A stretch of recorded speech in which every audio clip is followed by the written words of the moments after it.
Assalamu alaikum dear art students, welcome to my channel. Hope you are seeing my videos and enjoying it also. Now after the introduction of chapter number 6 matrices, in this video I will introduce the exercise 6.1 with the definitions of two matrices, because it is important for the solution of this exercise. So let's start. So the first definition you have to learn is order of a matrix.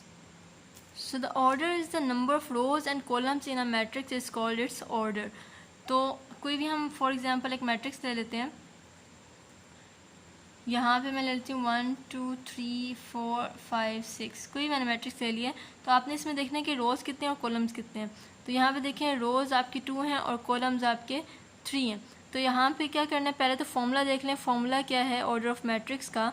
Formula होता है R cross C, where is R is rows and C for columns. और इसको आपने पढ़ना है cross, multiply नहीं पढ़ना, क्योंकि आप इसमें इन दोनों को मल्टीप्लाई नहीं कर सकते.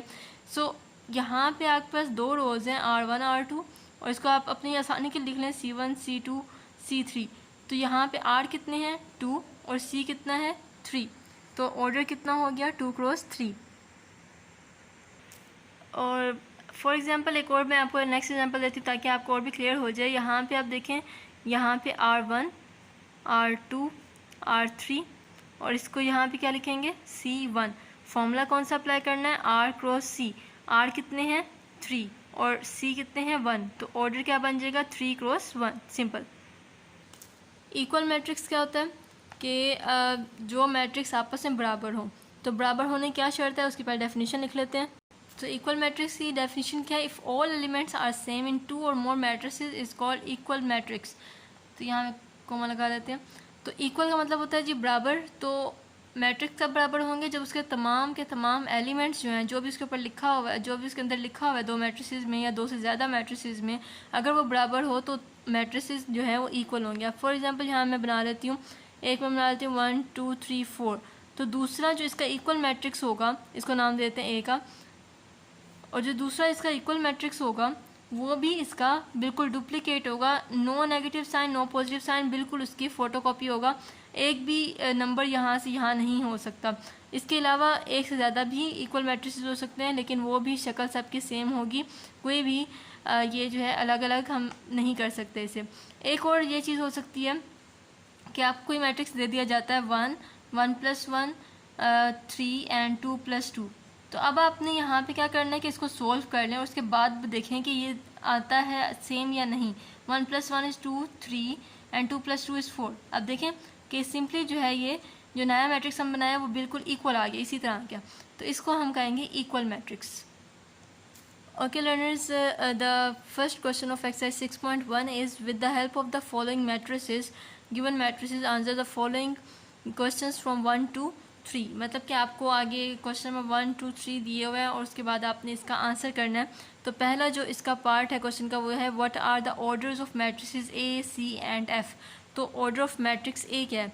मैंने आपको फॉर्मूला अभी बताया है. फॉर्मूला क्या है ऑर्डर ऑफ मैट्रिक्स का? ऑर्डर ऑफ मैट्रिक्स का फॉर्मूला है R क्रॉस C.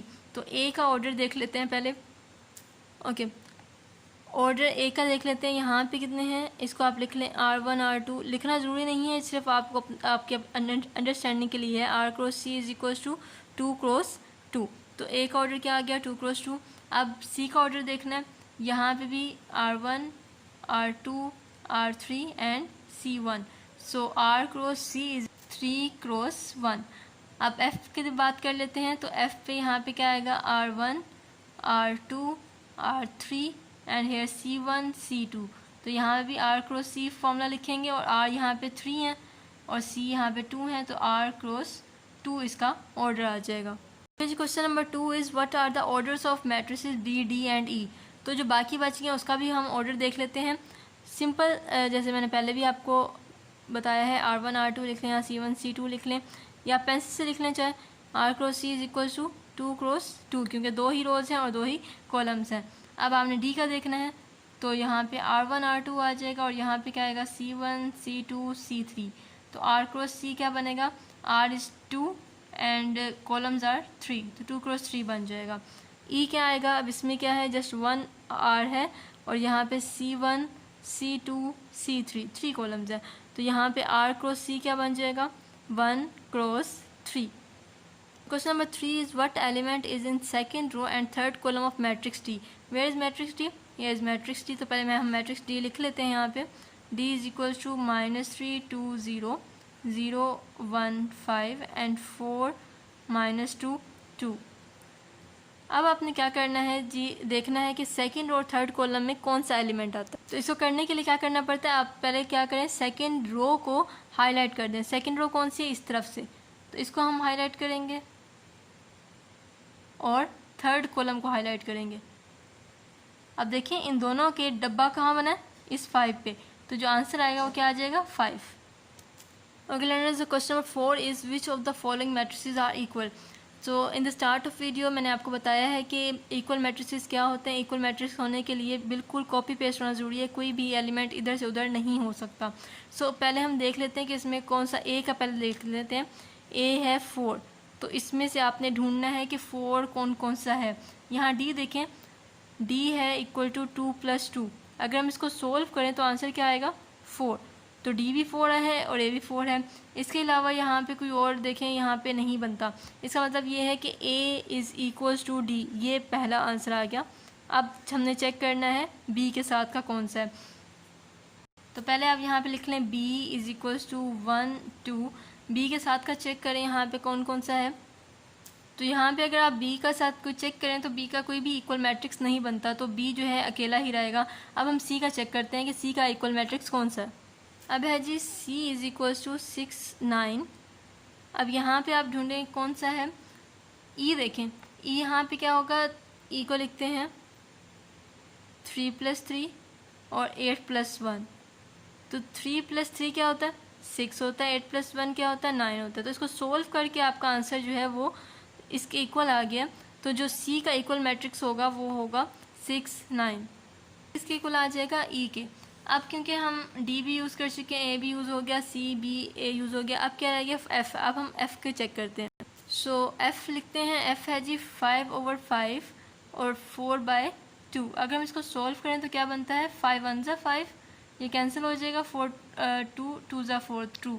तो ये देखें बी और एफ़ जो है वो इक्वल हो गया, तो B is equals to F आ जाएगा। अब जी चेक करते हैं। सो जी इक्वल टू 1368 है। इसके साथ का आप जब ढूंढेंगे तो जे जहाँ पे चेक करें